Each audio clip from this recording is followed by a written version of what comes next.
Assalamualaikum warahmatullahi wabarakatuh. Perkenalkan, nama saya Askia Widya Putri dengan NIM 5301002200108.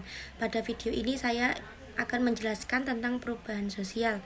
Definisi perubahan sosial menurut Stasser dan Rendal adalah sesuatu yang terjadi setelah jangka waktu tertentu, perbedaan keadaan yang diamati antara sebelum dan sesudah jangka waktu tertentu, sehingga ciri-ciri awal unit analisis harus diketahui dengan cermat meski terus berubah.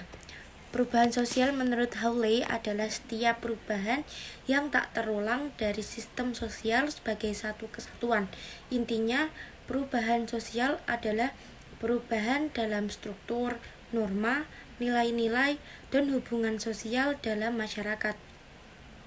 Hal ini dapat terjadi melalui perkembangan teknologi, perubahan demografi, perubahan politik, perubahan ekonomi, dan perubahan budaya. Perubahan sosial dapat memiliki dampak yang positif maupun dampak yang negatif dalam masyarakat. Analisis perubahan sosial berpikir adanya perubahan berarti harus mampu bercerita tentang transformasi, perubahan atau kondisi sebelumnya bagaimana dan sesudahnya bagaimana. Dimensi perubahan sosial: yang pertama, bentuk perbedaan; 2, waktu yang berbeda; 3, penyebab perubahan. Dinamika sosial yang mempengaruhi kondisi sistem sosial: terjadinya keseimbangan atau kegoncangan, konsensus atau pertikaian, harmoni atau perselisihan, kerjasama atau konflik, damai atau perang, kemakmuran atau krisis dalam masyarakat. Perubahan apa yang bisa diamati dalam sistem sosial? Yang pertama, perubahan komposisi sosial. Misalnya adanya migrasi fisik keluar atau ke dalam geografis, bertambahnya atau berkurangnya penduduk menjadi kelompok tertentu, demobilisasi gerakan sosial, atau bubarnya sebuah kelompok, dan lain-lain. Yang kedua, perubahan struktur sosial. Misalnya munculnya perubahan ikatan sosial atau persahabatan, loyalitas, ketergantungan, ketimpangan, kristalisasi kekuasaan, terbentuknya kerjasama, integrasi, atau adanya hubungan kompetitif. Yang ketiga, perubahan fungsi sosial. Misalnya munculnya spesialisasi dan diferensiasi pekerjaan baru, peran-peran yang didoktrinkan lembaga masyarakat atau lembaga pendidikan. Yang keempat, perubahan batas.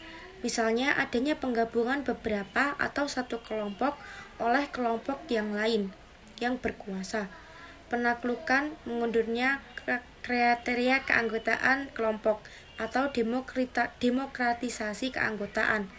Yang kelima, perubahan hubungan antar subsistem. Misalnya adanya penguasaan rezim politik atas organisasi ekonomi, pengendalian keluarga, dan keseluruhan kehidupan privat oleh pemerintahan otoriter. Yang keenam, perubahan lingkungan. Misalnya adanya kerusakan ekologi, bencana, wabah, atau lenyapnya sistem bipolar secara geopolitik, misal blok barat versus blok timur. Rentetan perubahan menurut Piritim Sorokin tahun 1937 melukiskan perubahan sosial saling berkaitan. Perubahan tunggal jarang terjadi, perubahan biasanya saling mempengaruhi perubahan yang lain.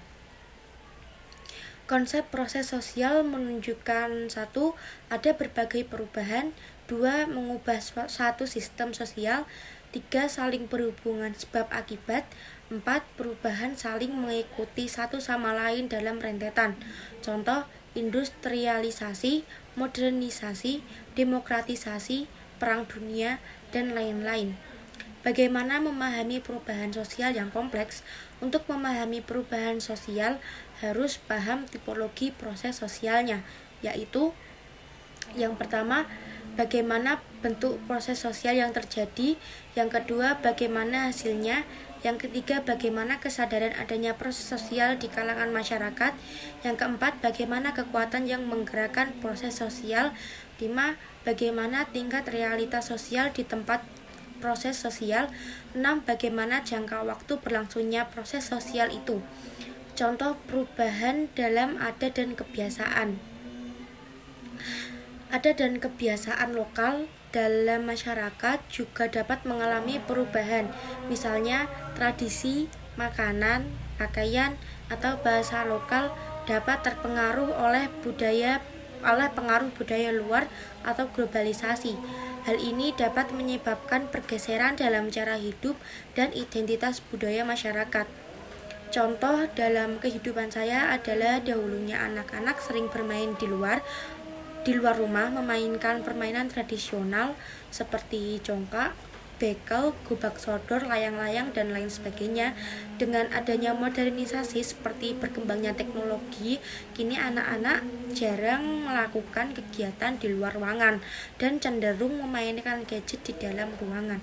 Sekian, kurang lebihnya mohon maaf. Wassalamualaikum warahmatullahi wabarakatuh.